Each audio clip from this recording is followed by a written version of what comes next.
Recently citizenship amendment act को implement करने वाले रूल्स नोटिफाई हो चुके हैं, लेकिन बहुत सारी स्टेट गवर्नमेंट जैसे कि वेस्ट बंगाल, तमिलनाडु, केरला ये कह रहे हैं कि हम इस लॉ को अपने स्टेट में इंप्लीमेंट नहीं होने देंगे। तो आइए सीएए से रिलेटेड इंप्लीमेंटेशन प्रोसेस को डिटेल में जानते हैं और ये देखते हैं कि क्या स्टेट गवर्नमेंट इंप्लीमेंटेशन को रोक सकती है। अगर मैं आसान भाषा में कहूं तो सीएए की इंप्लीमेंटेशन का पूरा पावर सेंट्रल गवर्नमेंट ने अपने हाथों में रखा है, क्योंकि सिटीजनशिप की एप्लीकेशन से रिलेटेड प्रोसेसिंग का टास्क पोस्टल डिपार्टमेंट और सेंसस ऑफिशियल्स को दिया गया है, जो कि डायरेक्ट सेंट्रल गवर्नमेंट के कंट्रोल के अंडर आते हैं। फर्दर जो सिक्योरिटी चेक और बैकग्राउंड चेक से रिलेटेड टास्क है वो सेंट्रल की सिक्योरिटी एजेंसी इंटेलिजेंस ब्यूरो को दिया गया है, जो कि डायरेक्ट सेंट्रल गवर्नमेंट के अंडर आती है। फर्दर मोर एप्लीकेशंस भी ऑनलाइन ही सबमिट हो गए, जिसके कारण लोकल पुलिस और स्टेट गवर्नमेंट का इंटरफेरेंस बहुत ही कम हो गया है और सिटीजनशिप एप्लीकेशन को शिफ्ट करने वाली प्राइमरी बॉडी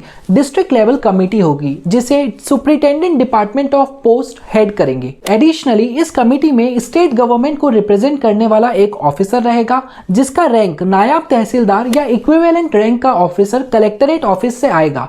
यह ऑफिसर सिर्फ एक इनवाइटी रहेगा, रियल पावर तो सुपरिटेंडेंट डिपार्टमेंट ऑफ पोस्ट के पास रहेगा। And again superintendent department of post central government के डायरेक्ट कंट्रोल के अंदर आता है। फर्दर रजिस्ट्रेशन के लिए 50 रुपए का पेमेंट करना होगा और कुछ डॉक्यूमेंट्स को एडिशनली अटैच करना होगा, जैसे कि एफिडेविट, एलिजिबिलिटी सर्टिफिकेट प्लस ऐसे डॉक्यूमेंट जो कि पाकिस्तान, अफगानिस्तान या बांग्लादेश की गवर्नमेंट ने इशू किए थे उसे भी अटैच करना होगा। और सारे डॉक्यूमेंट्स के सबमिट होने के बाद ऑनलाइन फॉर्म की स्क्रूटनी की जाएगी, जिसपे डेट एंड टाइम के बारे में एप्लीकेंट को बताया जाएगा कि कौन से दिन और किस समय पर डिस्ट्रिक्ट लेवल कमेटी के सामने उन्हें फिजिकली अपीयर होना है सारे ओरिजिनल डॉक्यूमेंट्स के साथ। और सारे डॉक्यूमेंट्स के प्रॉपर पाए जाने पर डेजिग्नेटेड ऑफिसर एप्लीकेंट से ओथ ऑफ एलिजेंस लेगा, जिसके बाद फाइनल डिसीजन के लिए सारे डॉक्यूमेंट्स की डिजिटल कॉपीज को एम्पावर्ड कमेटी को भेज दिया जाएगा। और जो स्टेट के सेंसस ऑपरेशन के डायरेक्टर है वो इस एम्पावर कमेटी के हेड होंगे। फर्दर इस कमेटी में इंटेलिजेंस ब्यूरो के ऑफिसर,